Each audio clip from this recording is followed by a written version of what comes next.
Так вот, дар такая штука, голубушка, что, во-первых, не у всех есть, хотя у всех, наверное, есть, но не все к нему прорываются, потому что у каждого разное. И, по крайней мере, требуется определенное, достаточно длительное пространство, ну, на вашем языке это называется свободы от общества или социального тунеядства, говоря другим языком. Для того, чтобы нечто в тебе начало проявляться из-под того спуда, вообще говоря, всяких разных сиюминутных действий, которые ты обязан совершать и которые теперь чаще всего на себя накладываешь, самостоятельно разворачиваешь как некоторую собственную жизнь. Есть или требуется определенный отход от ежедневной, постоянной жизнедеятельности, для того, чтобы разобраться в том, собственно говоря, за счет чего ты живешь, или за счет чего можешь жить. Потому что все это так называемое каждодневное реализуемое трудовое усилие, конечно, никакая не жизнь. Это служба. Правда, служащим платят одни деньги, а всем остальным другие. Ну, не всех в службу зачисляют, но все служат.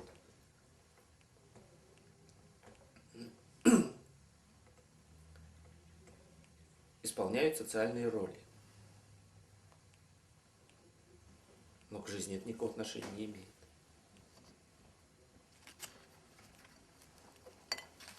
Говоря другим языком,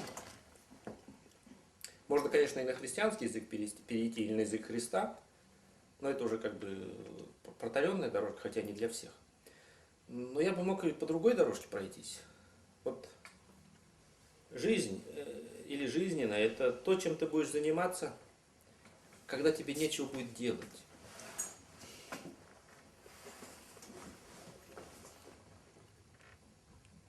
Оно само тебя заставит этим заниматься. И если ты найдешь еще выход в ту или иную социальную среду из этого, ну, обретешь в этом смысле, как это называется,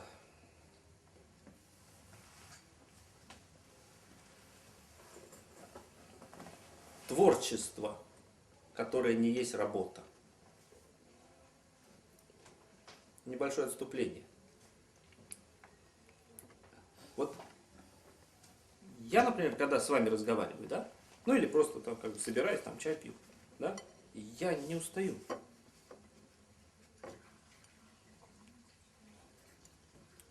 У меня вместо разрядки идет зарядка. И не за счет вас, на самом деле, вы можете вообще молчать.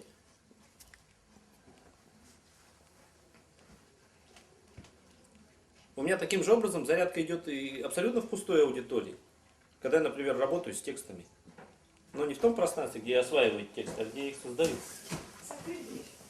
Да-да. Где я их создаю, я там тоже не устаю. Присаживайтесь. Какой джентльмен. Я тут все равно все съел. Какой благородный джентльмен. Я подвинусь. Да ничего. Какая благородная дама. Ну так вы же учите. В противоположность этому возникает так называемая социальная работа. Она сводится к организации свободного труда. Причем организация свободного труда отнимает столько энергии. И от этого, по крайней мере, я так устаю, что в этом смысле я не завидую политикам, работающим в этом демократически организованном пространстве. Заставлять рабов проще трудиться. Это чисто физически. А организовывать, это как он в цирке, тарелочки поддерживать, чтобы они как звуковой номер на палочку все время дергались. Но при этом еще более сложный вариант. Следить, чтобы в этом смысле работа не прекращалась ни на минуту.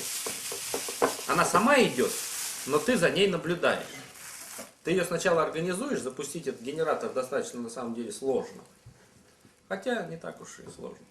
А потом важно, чтобы она не прекращалась. Не выливалась во всякие разные отступления. Очень много занимает в этом смысле и отнимает жизненной энергии, в отличие. Поэтому я не завидую политикам. Я не завидую всякого разного рода служащим, особенно тем, которые связаны с организацией труда. Это тяжелейший труд, на самом-то деле. Хотя с виду он может показаться в этом смысле абсолютно никаким не физическим и почти никаких затрат не требующим в этом месте. Так вот, вопрос о так называемых жизненных основаниях. Я уже как бы две из ценностей обозначил. И, к сожалению, несмотря на то, что в этом смысле почти нигде, кроме как у Данте, я подтверждения этому не нахожу, это как бы их не отменяет. Мне этого достаточно. Или, говоря другим языком, даже если бы я подтверждение этого не нашел, я просто-напросто все равно отказаться от этого не могу.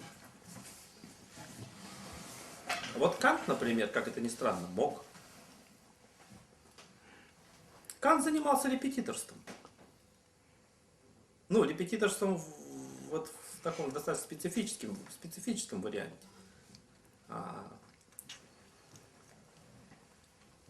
То есть он приглашал некоторых желающих к себе домой и там занимался с ними философией. За деньги. В этом месте. Нормально.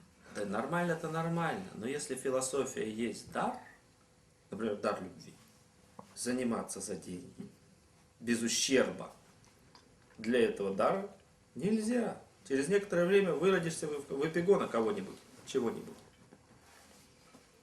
Ну, тогда вообще ничем нельзя заниматься. Многоточие. Значит, Многоточие. везде. Вот Да, очень хороший в этом смысле такой обыденный посыл. Конечно, ничем нельзя заниматься. Это и означает, что в нормально организованном социальном поле это не ценности.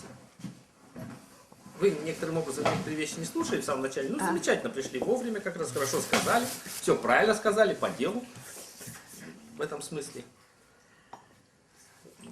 Но только вы же обозначили собственную позицию, она правильная для вас.